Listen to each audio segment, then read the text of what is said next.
বৃষ্টির মধ্যে সন্ধ্যাবেলার নাস্তা, পাকা কাঁঠাল, মুড়ি আর কলা।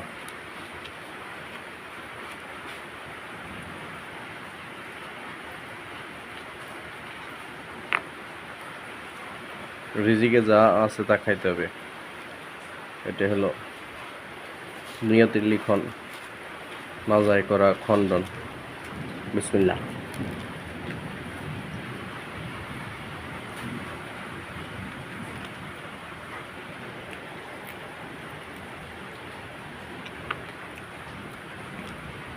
রিজিক হলো আল্লাহ তাআলার কাছ থেকে নির্ধারিত। যার যতটুকু রিজিক সে তো তার ততটুকুই খাবে। কেউ কারো রিজিক খায় না, কারো রিজিকে বাঁকা বসায় না। যার রিজিক যেটা সেটা সে খাবে। বিসমিল্লাহ।